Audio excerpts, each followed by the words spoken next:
Congratulations on being on the cover of the media guide, by the way. Thank you. Thank you. Yeah, it's pretty cool. I saw What does that. that mean to you? I mean, I mean, it doesn't mean a lot, but it's something cool. Yeah. Don't. That's a joke. Okay. How you feeling about it? Game 1. Game 1, it's something we've been working towards all month. I'm looking forward to it. We've been working hard, and the guys are ready. So just got to play now, get through the week safe.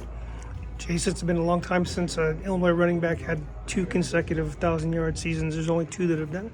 Are you mindful of that going into the season? Yeah, I see a lot of stuff on Twitter.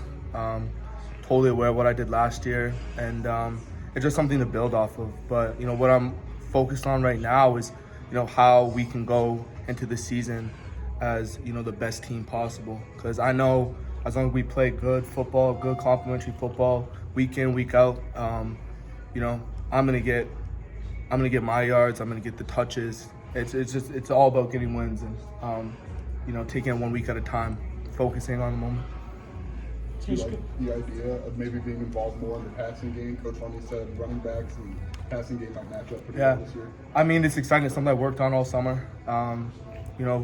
Coach Patterson was big on improving my hands and my route running. So, my ability to make plays out of the backfield is going to be up to the play calling, and I've been working with the quarterbacks all summer. So, I'm really excited about this week, guys, and everything that's ahead. So, Chase, go back to a year ago this time. Yeah.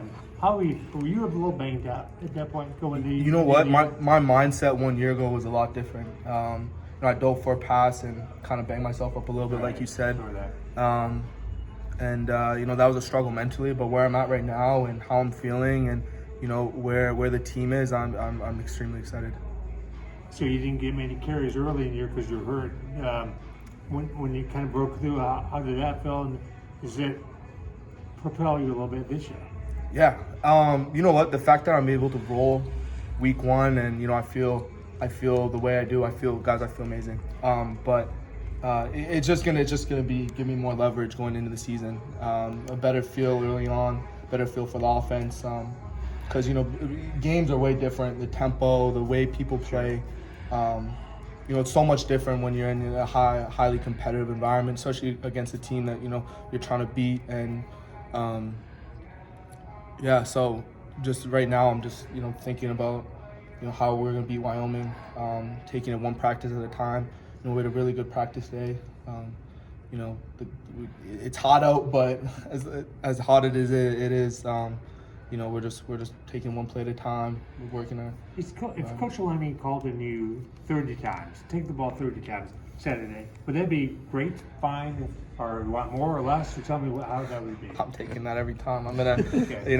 whatever if he's giving me the ball, it means I'm doing something right. So. Okay. Does it feel like, are you hopeful, or do you expect maybe a little more space out there if the passing game's complimenting you guys? Well, it's going to. In the 2 scrimmages, and then the mock game, and what we've been able to do against the Wyoming scout, and the way we're able to spread them out a little bit, and spit the ball out, feed the ball inside. It's fun because they can't just play our backfield; they're going to have to play our talented receivers as well. What's your impression of Coach Snyder? Because you've always been involved in the return game since you've been here. Yeah. There seems to be an aggressiveness to use guys like you and Isaiah a lot more now, and not be afraid of getting you guys banged up doing that. Right. Being a part of special teams is huge. I was a 4-core guy my true freshman year at Western Michigan, and then my redshirt sophomore year when I was able to play 4 games, I was on a 4-core guy as well. So, special teams is a big part of the game. It takes up a third of the time within from the start to finish, and being able to return the ball and getting the ball in our playmakers' hands, it's only going to make it tougher on Wyoming. So, working with Coach Snyder and his knowledge and learning from him, it's been awesome. I'm only looking forward to working with him more and trying to pick his brain. Anything stand out to you about Wyoming? They're talented. I know they're going to come over here and play hard, but that doesn't take away from what we're going to bring to them. So I know you want to be out there for all 12 games. Was that a process for you, learning how to take care of your body so you could take that pounding and not miss any games? Yeah. Last year, a lot of, my wear and tear happened before the season. Just injuries that were reoccurring and things that were kind of out of my control based off how I felt. But, the way that I rehabbed and the way that, I took care of my body, even up to this point, you learn from times like that. So, I guess, just my maintenance on my shoulders and my knees, pretty much everything. I take everything extremely slow. I do everything with purpose. I'm mindful of, taking care of my body and how that will affect the season because, I got to be on my A game if I want to help this team. Is the philosophy of injury prevention in this program distinct to you and different than what you've experienced before? No doubt. Coach B takes care of us. Like, if the GPS numbers are high, he's mindful of, the amount of periods that we run. And then in the weight room with Tank and GC, those guys are huge on injury prevention, whether it's TKEs, front raises, side raises for your shoulders.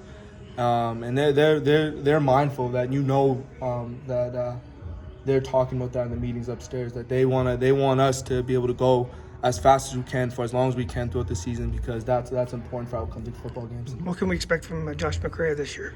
He's a tough downhill runner. You're going to see him get the ball a bunch, and he's extremely talented. For somebody to come in as young as he is, with his body type, he's going to be a threat every single week at this level, and then hopefully on Sundays too. It sounds like maybe you've shown more grown in your patience as a runner. Yeah. How do you grow in that part of the game?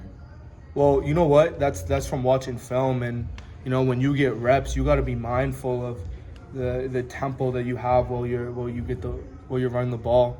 Because if you're too fast, you're not allowing the blocks the double teams to get up to the second level. You're not letting lanes to develop, and I noticed that, and that's something that I worked on with Coach Patterson. And when I met with Coach B, he was like, "Hey, you got to be patient. Like when you get the ball, you just want to go." And that, he's right. So, I'm just trying to take as much of information and feedback as I can, so I can perform my game there. And then there was a stat, like how many times you saw loaded boxes, and it was quite Yeah. a lot. Like, what's different for you when you're back there and you see a loaded box versus a box that's not as loaded? Like, how do you approach that? Well, I know I'm doing something right if they're loading the box, but I think with the offense that we ran last year, we were condensed. We were in 12 personnel a lot. But I think what teams are going to be surprised this year is, how we're able to stretch the field. How, loading the box probably isn't going to be the best idea for them. It's going to be a really good season, guys. I can't wait for it. How are your hands? How are your hands? My hands? Yeah. Well, I worked on them all summer, so I'm pretty confident in my You hands. catch the ball pretty well. I do. Smooth legs. And strength-wise, are you measurably much stronger than a year ago? Yeah, no, I threw up, 320 something the other day for 2 like it was nothing. So I'm just, my body feels good. We just got to carry this on into the season.